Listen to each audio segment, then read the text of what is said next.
It's a great pleasure to welcome you to the International Institute for Strategic Studies London headquarters on this rather beautiful spring day. I thank you for giving up the pleasure of sunshine in London, which is rare and rather wonderful.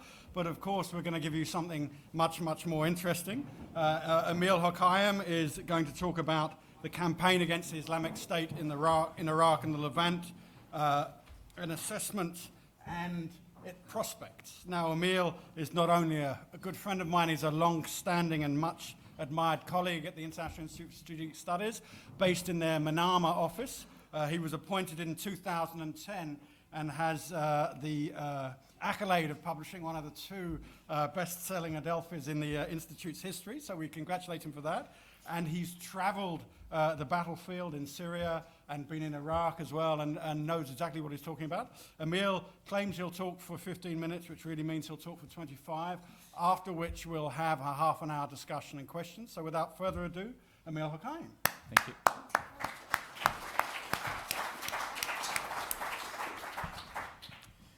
you. Thank you, and good afternoon. Thanks, Toby, for agreeing to chair again, and I promise I will stick to time. Let me put it down. Yes. Toby, of course, is our top Iraq and Middle East expert here, so if in the course of presentation I make comments on Iraq and Toby shakes his head or disapprovingly or rolls his eyes, he's probably right. So, you know, just saying. But if he does so on Syria, it means I'm doubly right.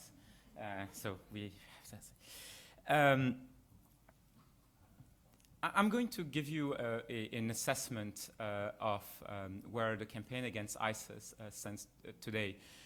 Obviously, this is a topic that requires many hours of analysis, so I'm going to skip a few elements of that, including the role of the Shia militias. We can get to this in the Q&A. But I want to give you a flavor of the broader strategic picture. I know that there's a lot of people from the Ministry of Defense here. I'm not a military analyst, so don't expect that from my presentation. It will be a bit broader. So the campaign against ISIS, where are we almost 9 months after its beginning? This is the map that CENTCOM just released a few days ago, providing a assessment update. I'm colorblind, so I can't really tell you exactly what is what on this.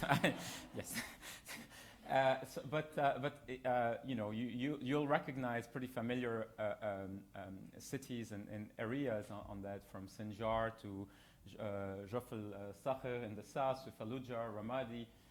I will get into more details in my presentation. But essentially, coalition officials claim that ISIS has lost between 25% and 30% of the territory it controlled or operated in during the summer, since the summer of 2014, and that the coalition and Iraqi security forces, the coalition killed around 10,000 Daesh fighters since the beginning of the operation. Numbers in terms of Iraqi security forces and Shia militias, known as the Shahd al-Shabi, are more difficult to confirm. Obviously, what is also very significant is that the direct pressure on Baghdad has diminished considerably after the major scare of the summer 2014, where there was a sense of impending doom in the capital. And in fact, the curfew was lifted, the car bombings, the number of car bombings has diminished. So there is a sense of small progress. But obviously, it's way too soon to proclaim victory. ISIS has put up a pretty serious defense in Tikrit in last months, despite being vastly outnumbered and despite being pounded from the air when the coalition finally joined the operation after allowing the Iraqi security forces and the Hashids to take the lead. I mean, there was a disagreement, so it's not really allowing this. But what's interesting here is that just after the loss of Tikrit, ISIS made a foray close to Ramadi, which has been trying to capture ever since 2013. which in a way illustrates its deftness and flexibility, that it maintained an element of tactical surprise on the battlefield. And there's also still evidence of tactical and operational competence among ISIS. I mean, just there was a story in Maklachi today or yesterday, and there's a quote here from a former British Special Forces officer who works with KRG forces. And I quote him, Daesh remains better trained, more motivated, better led, and supported by logistical infrastructure than the Iraqi government is literally incapable of delivering to their own troops. That's quite a damning assessment after a series of military setbacks by Daesh over the past few months. Daesh has also been very good at maintaining at least the illusion, the perception of movement. So it loses in Tikrit, but then immediately applies pressure on Ramadi and dispatches car bombs in Erbil. Great pressure in Kobani and around Aleppo and the Hasakeh province in Syria, and then a couple of weeks later, you see Daesh show its face in Damascus. Daesh has learned that movement helps keep the pretense of success, of achievement. It still captures the imagination of its own fighters and would-be recruits. And that element is powerful when you look at Daesh social media, internal discussion among their fighters and commanders. It's still a pretty flexible force.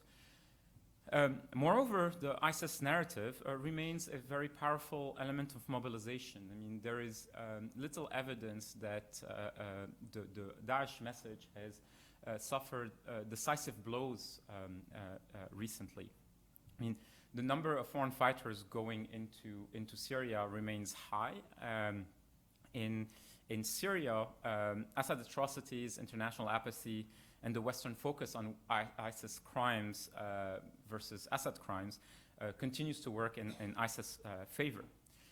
And more structurally, ISIS continues to rely on very strong networks, both in Iraq and Syria. I'll develop Syria in a second, but in Iraq, I recommend that you look at the amazing piece in Der Spiegel 2 days ago by Christopher Reuter, where he had access to documentation produced by Haji Bakr, a former colonel in Saddam's intelligence apparatus, who it seems was really the brain behind the gradual expansion of ISIS prior to 2012, and then served as a strategist from 2012 on, when the Syrian uprising offered an opportunity there. And the piece makes clear that the networks are very well organized. There is and are able to control local communities pretty well. The amount of detail in that piece is pretty stunning. So, what are the big strategic questions today? I mean, first, let's start with Iraq. The big strategic question today is whether to fight north along the Tigris River, which is basically the US preference these days. The goal would be to build on the momentum of Tikrit, to capture the Beji oil facility. General Dempsey made a quite striking comment a couple days ago, saying that Beji is much more strategic target than Ramadi, which he described as not symbolic in any way. You can imagine the outcry that followed that comment. A move to the north along the Tigris River would help the U.S. work with the Peshmergas and put pressure on ISIS from the north. And the U.S. is obviously more comfortable working with the Peshmergas than Al-Hashd al-Sha'bi, the Shia militias working alongside the ISF. And it would be good preparation for the assault on Mosul, while the US and its partners, including the UK, work on training the ISF. The Iraqi preference, however, is to fight west along the Euphrates and into Anbar. The idea is that pretty much Baghdad is pretty much secured in the south, in the northeast, and now it needs to be to have a buffer to be secured from the west. So obviously Fallujah is still in Daesh's hands, and Ramadi is where Daesh has put massive pressure. So within the Iraqi system, there is a greater interest in moving west, and obviously, this is exemplified by the Prime Minister Haider al-Abadi's visit to Al-Anbar in recent weeks, where he tried to drum up tribal support from anti-ISIS tribes in the region, obviously the Juburis and others. The problem is that there is still great Anbari anxiety, and the recent experience is not is not that great, and I'll get to this in a second. But the ISIS move against Ramadi has complicated matters a lot for those in the Iraqi system who want to move west, because the troops that were supposed to fight in Anbar and Fallujah are now fighting to secure Ramadi. And it shows you how flexible, how adept ISIS can be. I mean, it's not, they haven't checkmated. It's not what they achieved in Ramadi is by no stretch of the mind a great victory. But they managed to pin down a much greater force by being so stealthy in their movements. And this is a great strategic advantage that we saw ISIS deploy on in other parts of this massive battlefield across Syria and Iraq. And in Syria in particular, we saw that. I'll get to this. Another reason why the political elite and the military elite in Baghdad prefers to move west is that going north is going to be very painful for Al-Hashd al-Sha'bi if they were to deploy. And Abadi himself is not in a rush to go up to Mosul before having his government forces in good shape. Otherwise, he will suffer a humiliation. And in fact, the way the Tikrit battle played out, it kind of eroded Abadi's standing, not overly, I don't want to overstate it, but the role, the prominence of Shia militias came at the cost of the image of the state. Now, this next period is going to be key in my own assessment.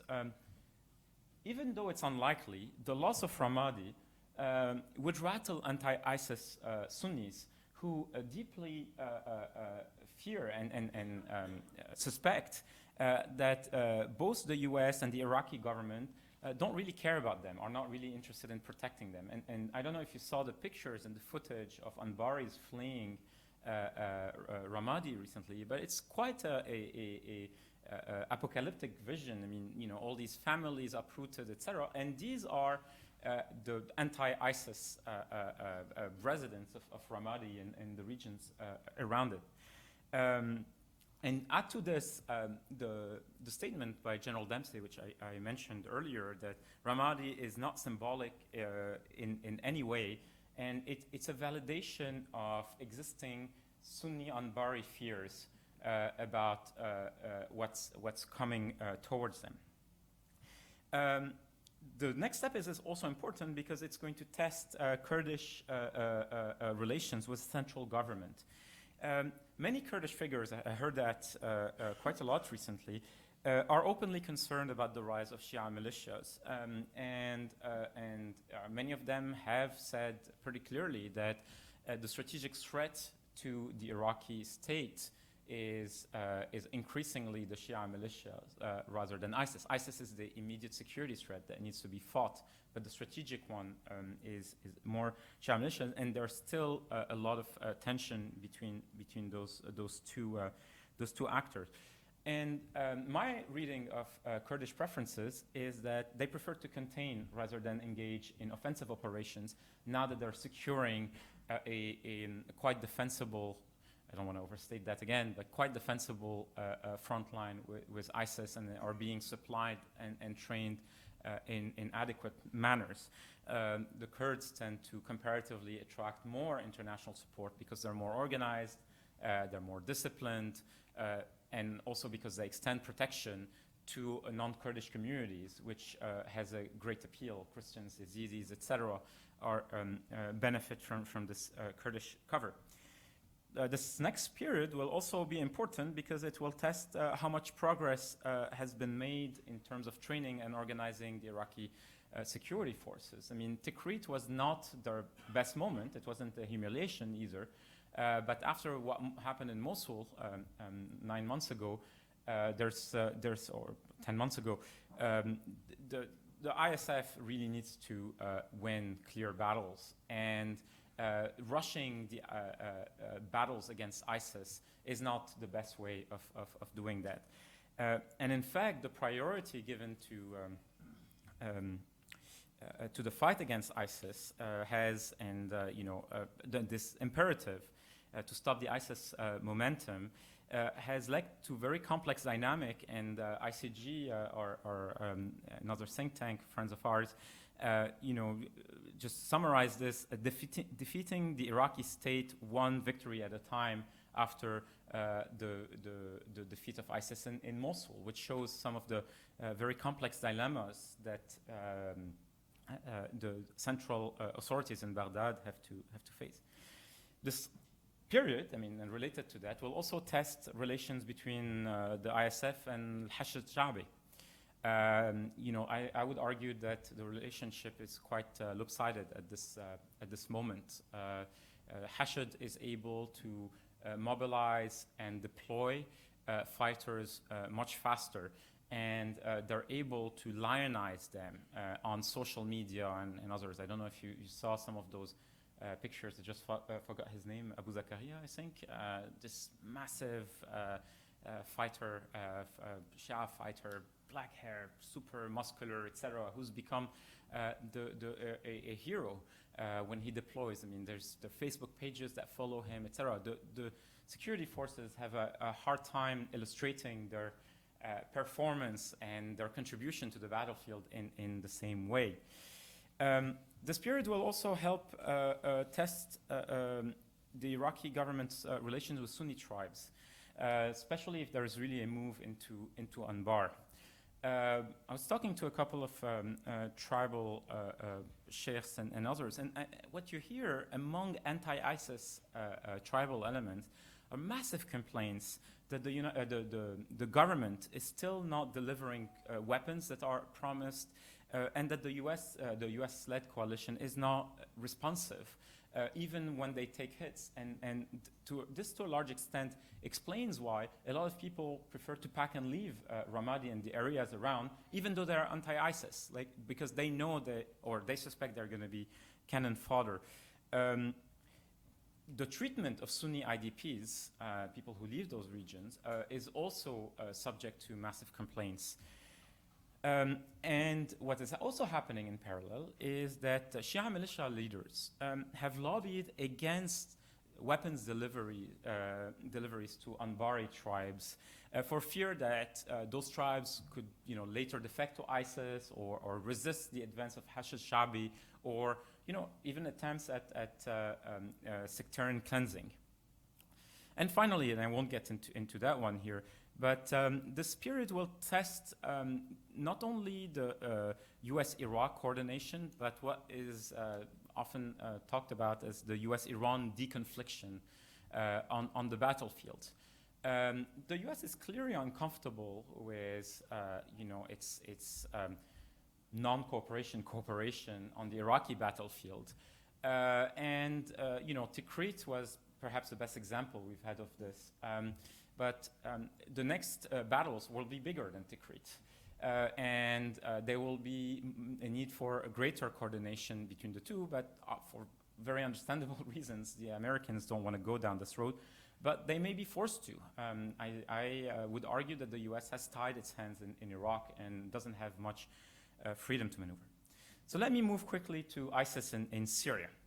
any good news you hear from from Iraq needs to be balanced against any ISIS news you hear from Syria, and guess what? It's all bad from Syria when it comes to Syria. First, Syria remains the moral and strategic blind spot in the anti-ISIS strategy. I would argue that it's still the moral and strategic blind spot, you know, in general. I mean, we don't care that much about Syria anymore these days. But in this particular presentation, let me focus on this. ISIS may be an Iraqi organization, may have an Iraqi face. And if you look down at the internal organization, you see that the Iraqi element is dominant. But I would argue that while demography and geography work against ISIS in Iraq, they work towards ISIS advantage in Syria. And let me explain what I mean here. In Iraq, ISIS can appeal to a maximum 20% of the population, Sunni Arabs. And it turns out the majority of those Sunni Arabs, many of whom will not join ISIS, but still live in this triangle from Baghdad to the north and to the west. And this is not where the large oil fields are, etc. In Syria, ISIS can appeal to the 70% of Sunni Arabs who happen to live all across the country. So the pool is much greater.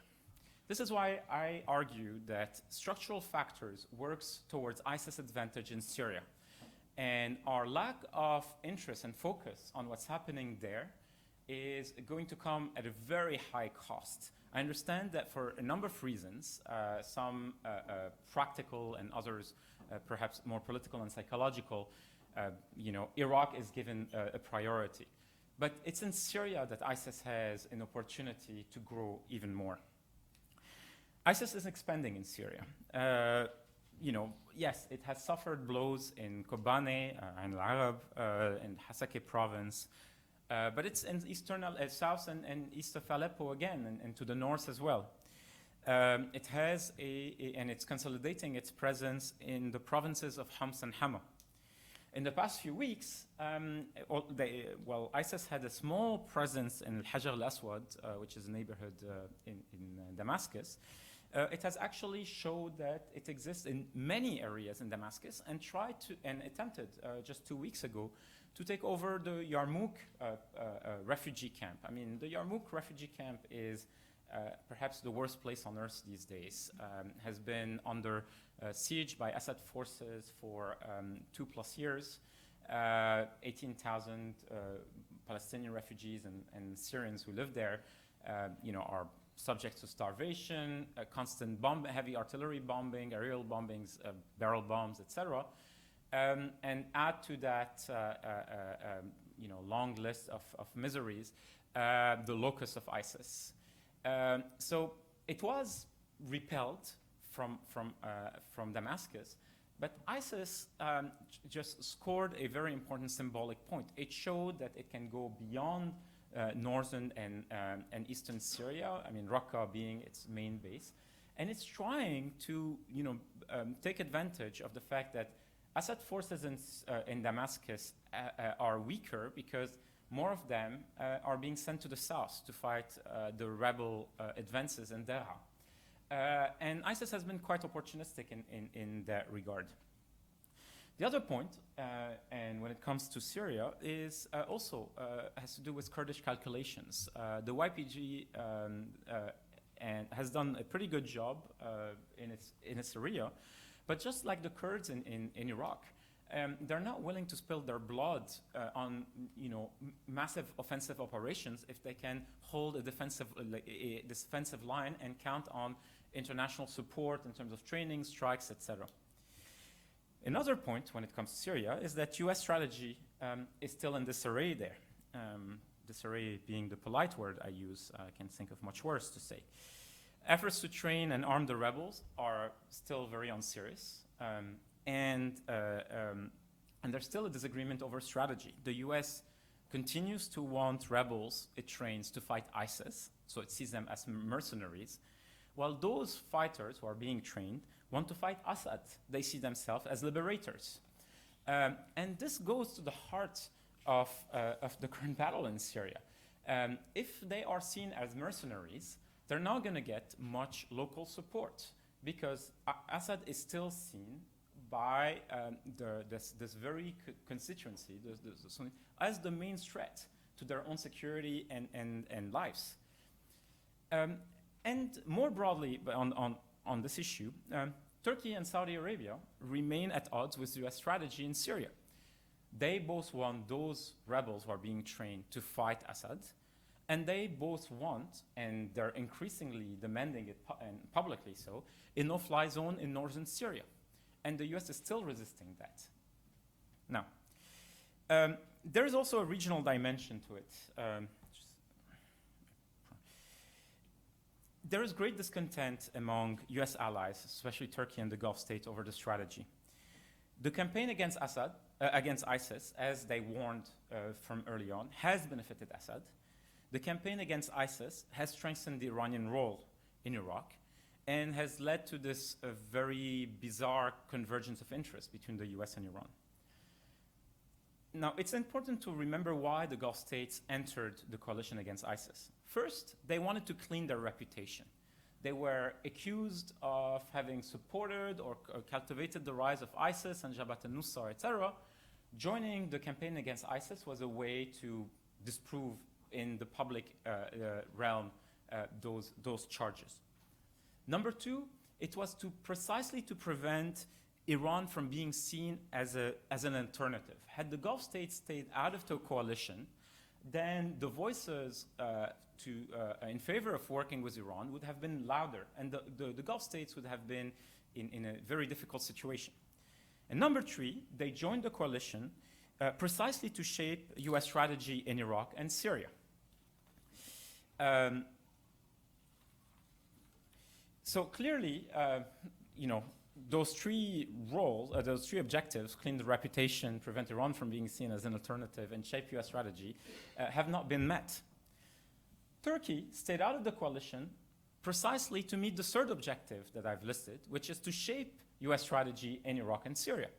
And it didn't succeed either. So there is great frustration among the Gulf states and Turkey. Now, there is a bigger regional game here as well, and I will end on this. Yemen is reframing how people think about ISIS. It's reframing how Saudi Arabia defines its priority. It's changing, it's actually bringing Saudi Arabia and Turkey closer. It is injecting even greater sectarianism in this great, messy Middle East game. And for Saudi Arabia, whether one agrees with the assessment or not, the priority now is Iran, the fight against Iran and its proxies. And my very last point is, well, there's also an issue of capacity. The Gulf states are committing intelligence, aircraft, possibly manpower, etc., to the fight in Yemen. This is the coalition that they built. They're going to have to staff and to provide the resources for it. And they can't find ISIS at the same time. So if they're displeased with the way the US, its allies, the Iranians, and the Abadi government are going about it, they're likely not to support that fight. They won't announce it necessarily publicly, but you will see a greater disengagement at that level. Thank you. Thank you.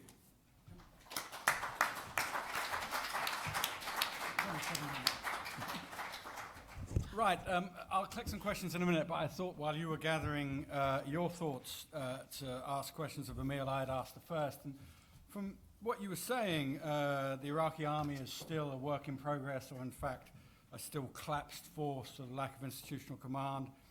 The campaign is being driven forward on the ground by Shia militias who, by their very nature, are alienating the populations they're taking control from. And the Iraqi government isn't winning friends on the battlefield. So I suppose what you're saying is the campaign's bound to fail. Do you agree, Tom? I was asking you. I don't think so. I mean, first, let me say that while there has been looting and violence in Tikrit, in fact, we had such bad expectations of how the Shia militias, Hashd, would behave. that actually didn't really happen.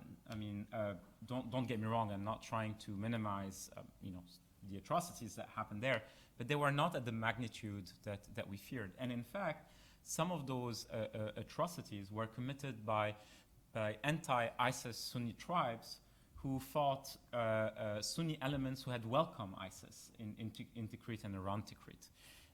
So just this one point. I don't know what is what is the progress of in terms of training of the ISF, and I think around 4,000 ISF soldiers were deployed for the battle in Tikrit. I think Hashd had something like 25 to 30,000. So it was quite a difference.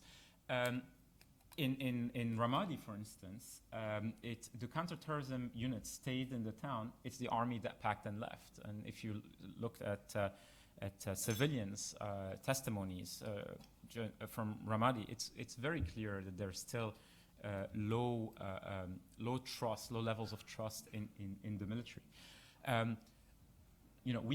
We're told to believe that to give time to Abadi and his new military command, that units are coming online, that the force levels are going up, that these units will be good at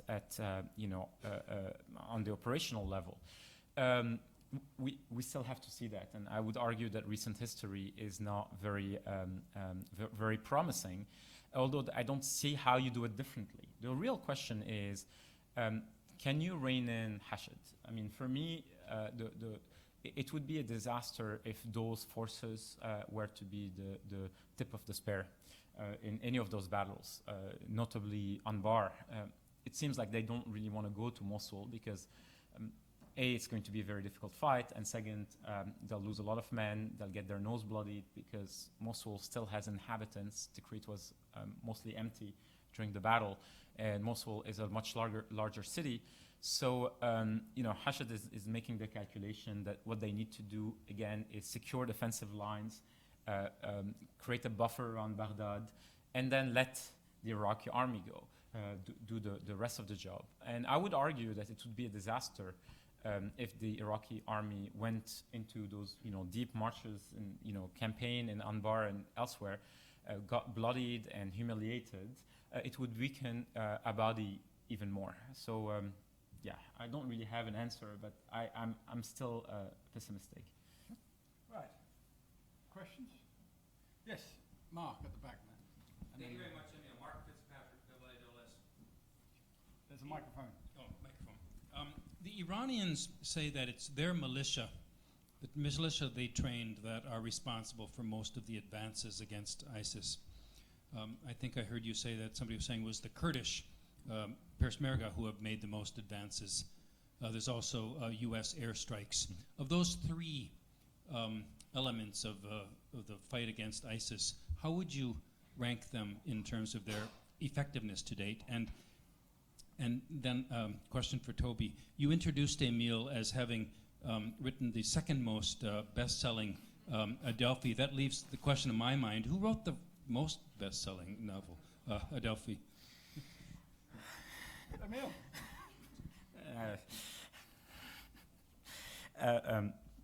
Mark, first on the question of those various fighting forces,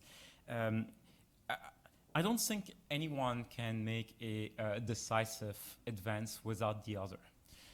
And the Peshmergas were in a pretty poor state back in June, July, August 2014, and really needed this injection of weaponry, this new training, and airstrikes to get their act together. They have fighting ethos. I mean, they're trying to rebuild the fighting ethos. It was an aging force. And they did pretty well. I think partly because they know what their territorial objectives are. And they know that essentially they have the West and the Iranians on their side. Air power alone does not suffice. We know this from every air campaign that has ever been waged. So the U.S. and its allies in the coalition cannot also hope to defeat and destroy ISIS as President Obama set out his forces to do. But without U.S. forces, the Shia militias who tried for 2-3 weeks to get into Tikrit, and Qasem Soleimani showed his face on the battlefield many times, would have failed. This advance had stalled. And they were not very happy at seeing U.S. aircraft and others in the air bombing ISIS troops in the city. But the reality is that they would have suffered a humiliation. They claimed victory afterwards. It's more complex than that. The thing with Iranian-backed Shia militias, I mean, not all Shia militias are backed by Iran the same way. There are some that are very, very close to Iran. I mean, Hadi al-Amiri is, a general in the IRGC. And so, when Badr and when the Khazali brothers are there, or Mohandes or whatever on the ground, these are, as far as I'm concerned, Iranian militias.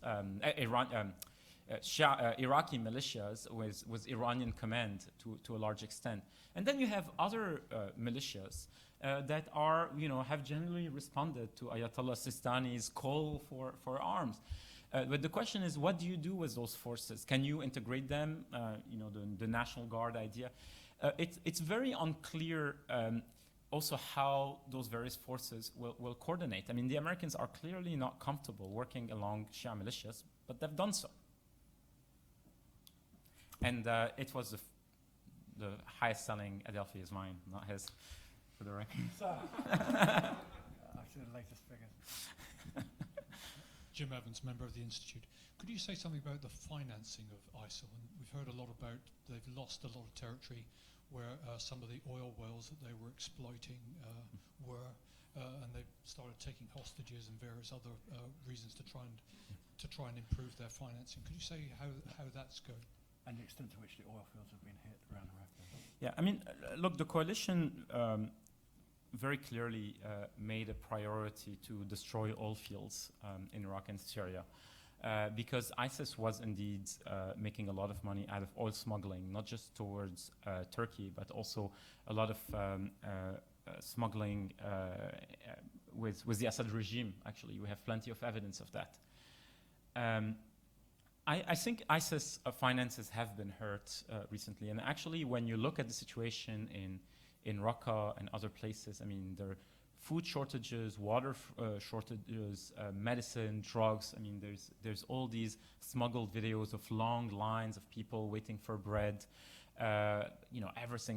Every disease possible is re-emerging in Syria.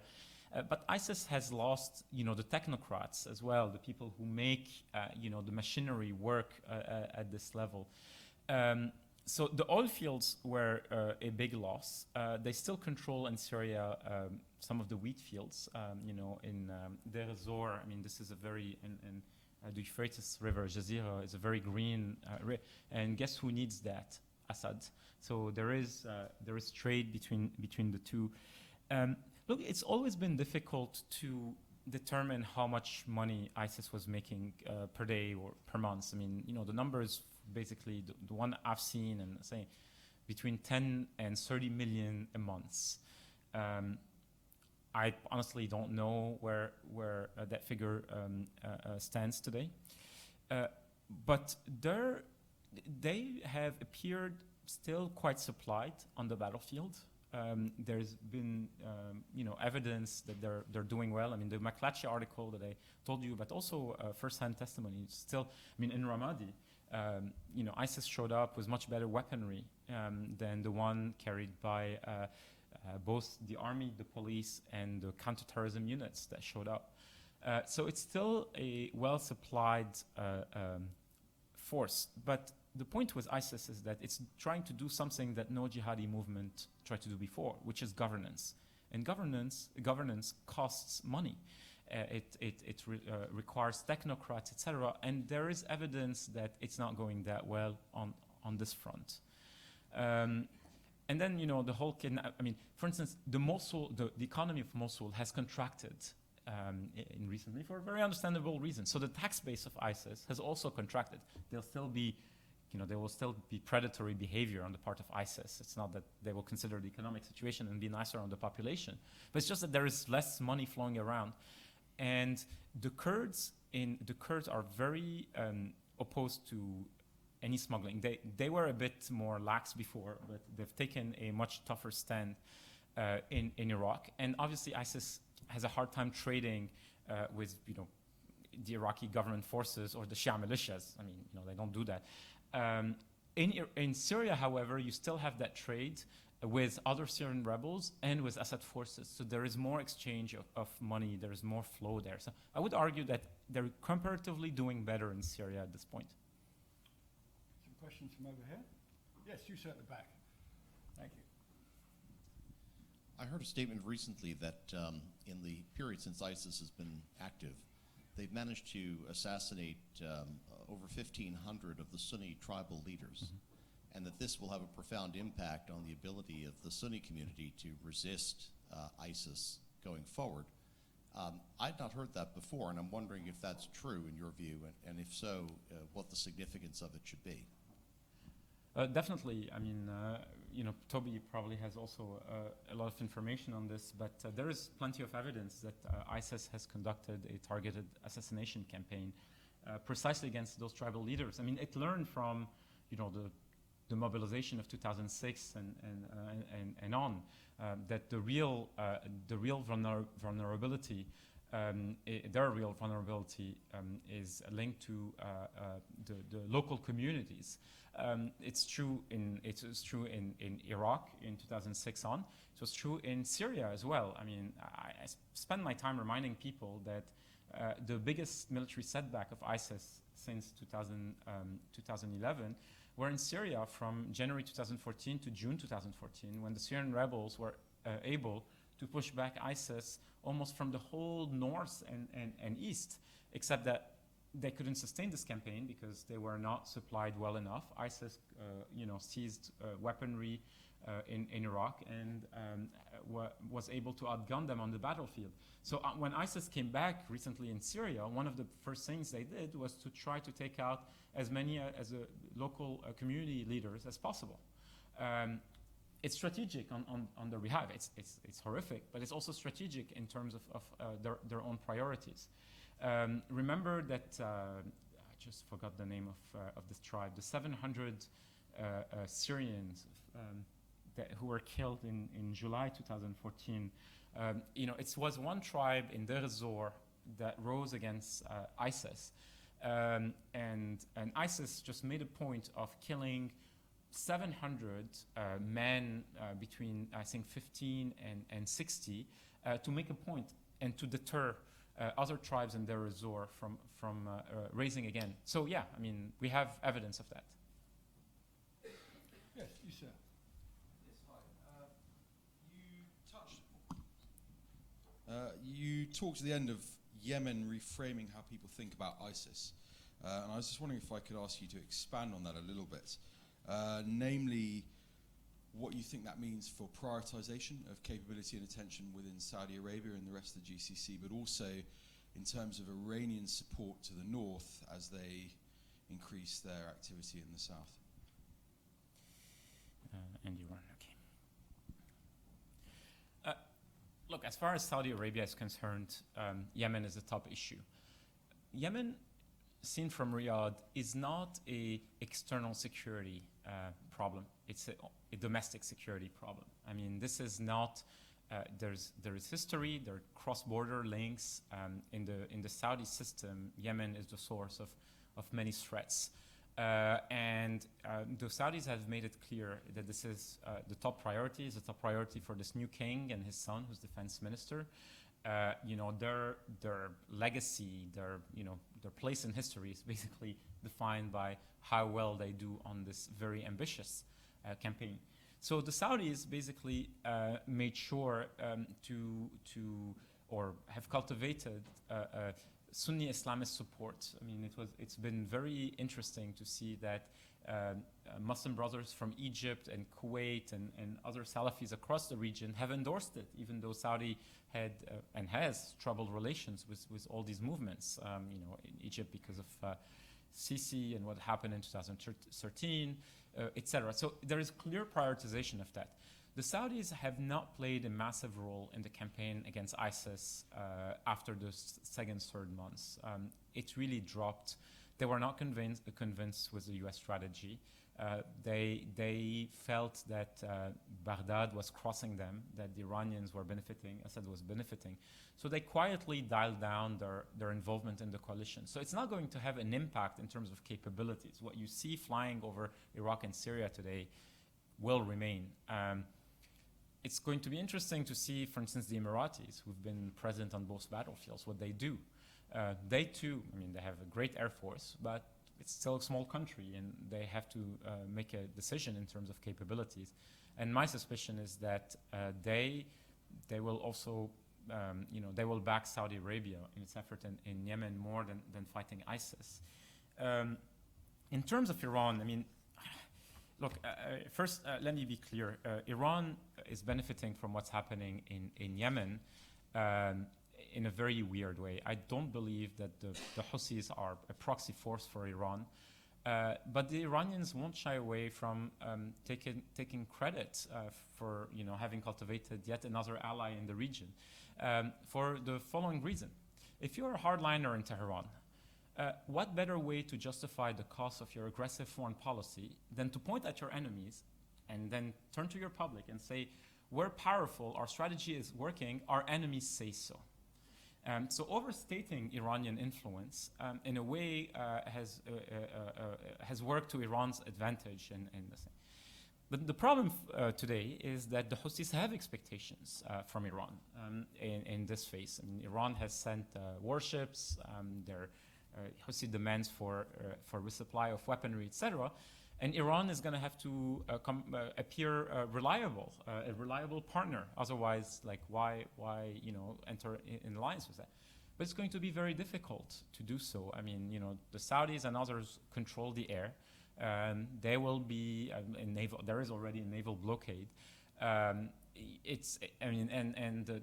Houthi-dominated areas don't just need weapons. I mean, the Houthis need weapons, but your average Yemeni citizen today needs food because there's no food left anymore. They need water. It's a country that's very isolated. So the Iranians are going to face, I suspect, massive demands from the Houthis, who will turn and say, hey, look, we're in the same axis. We say we're part of the Mumana'a camp in the region. Try. And the Iranians will struggle. I don't think Yemen is a place where they can easily escalate. They won't necessarily have to do so in the short term, but in the medium term, I think that the Houthis will suffer and will turn to the Iranians. Great. Yes, you man. Good evening, Emile. Hello, Gerald. You mentioned the ISIS narrative. You mentioned how Assad in Syria played or strengthened their narrative, and also that the narrative had a limited sort of attraction base in terms of the Sunni triangle. I wonder if you would care to explain precisely what their domestic narrative is, if indeed it is different from the international one, and where you think there may be vulnerabilities. And we'll take another question. Yes, you there. Thanks.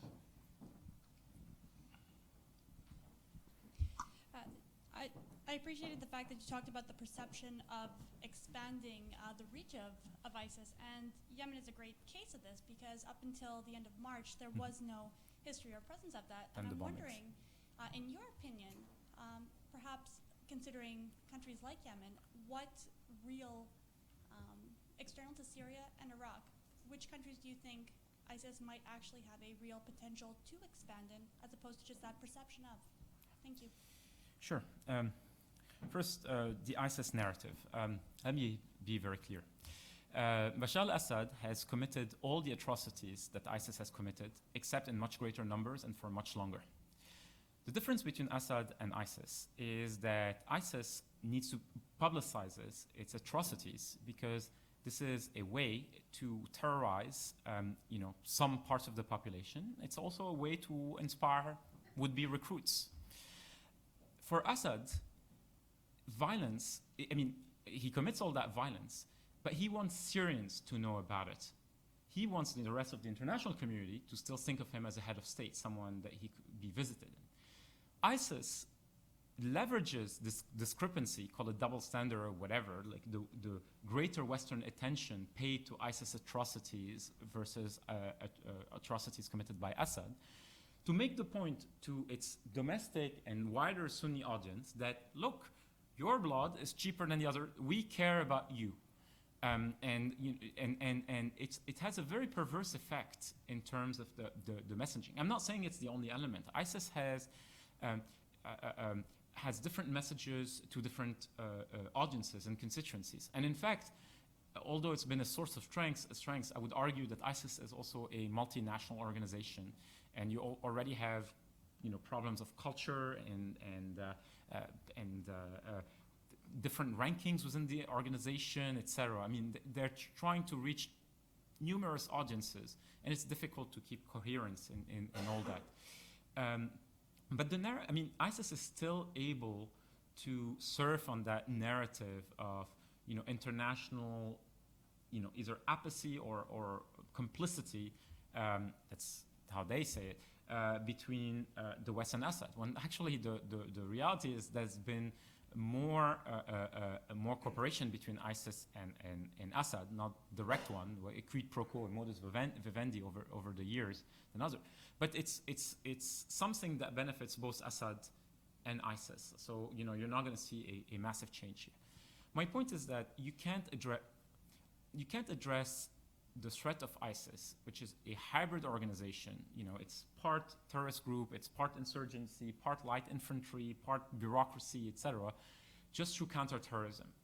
You need a sophisticated political approach that looks at the future of Iraq and the future of Syria. The problem is that there is no such strategy at this point, and if anything, I would argue that the way we're dealing with Syria makes it even harder to deal with the issue. So, the narrative is part of that. Then the point about ISIS expansion beyond Syria, Iraq. Look, the bombings in Yemen in March were perhaps done by ISIS, or perhaps massive bombings against Houthis that were partly precipitated the current escalation in violence in Yemen. Or perhaps by a group that wants to join ISIS. The thing is that Al-Qaeda used to have, still has, a difficult selection process. You have to apply to enter Al-Qaeda, and Bin Laden and Zawahiri cared about, who joined and how they behaved, etc. ISIS seems to be much more relaxed about it. Just commit a massive atrocity, publicize it, say that you're part of the caliphate, precisely because it helps ISIS Central cultivate this perception that it is spreading. And ISIS needs that. It needs a perception that the caliphate is not some static piece of land, that it spreads. It has the potential to attract more followers. So we saw that we saw a presence in Libya. And guess who's not happy? The Misratans in Libya. And even Ansar al-Sharia is saying the Tripoli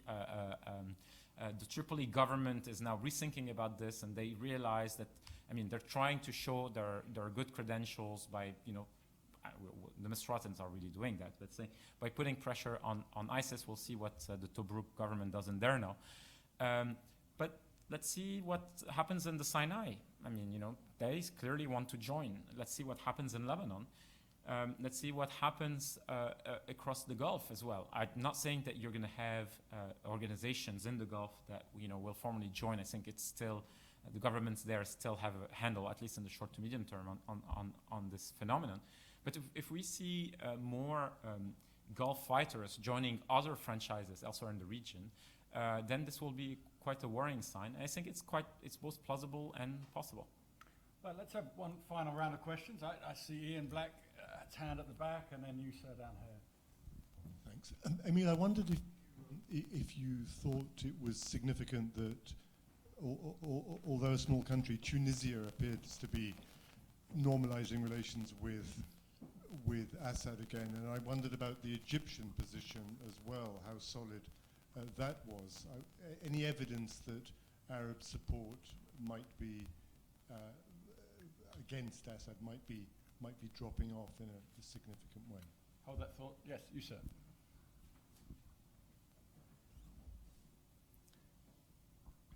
Thank you. Johnny Brown from the Royal College of Defence Studies. The strategy in Iraq seems fairly agreed and simple to state, that defeat to reassert the territorial integrity of the country.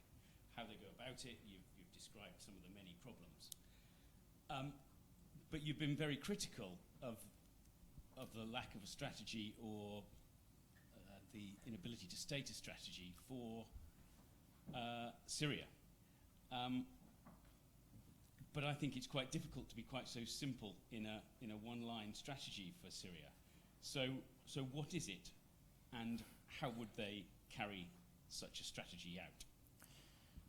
Any last questions? Well, we'll leave Emile to sum up with the triumph of the Assad regime being recognized by Tunisia, and then you've got to describe what passes for strategy in Syria as well as Iran.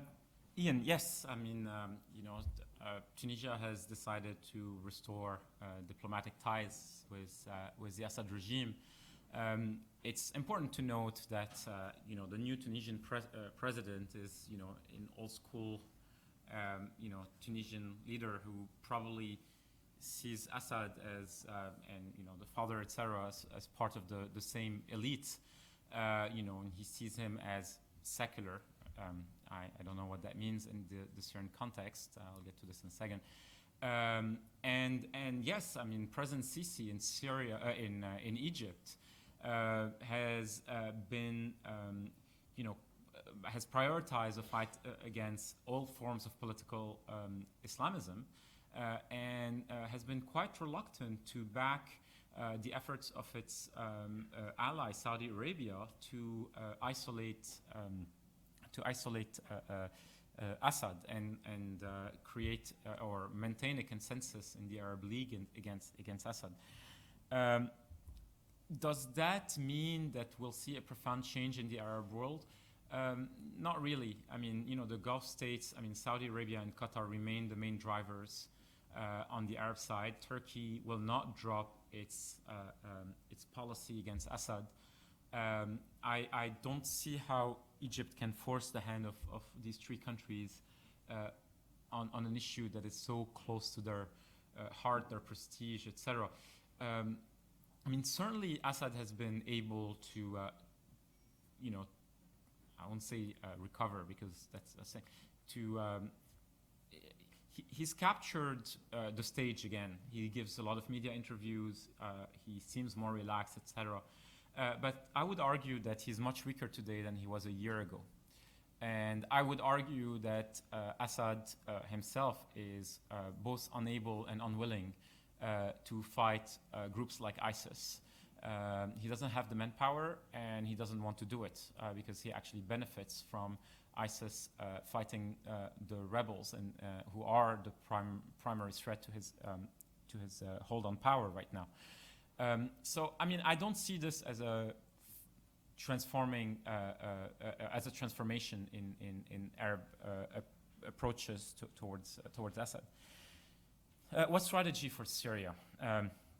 Look, the US-led approach on Syria has been nothing less than morally, politically, and strategically bankrupt.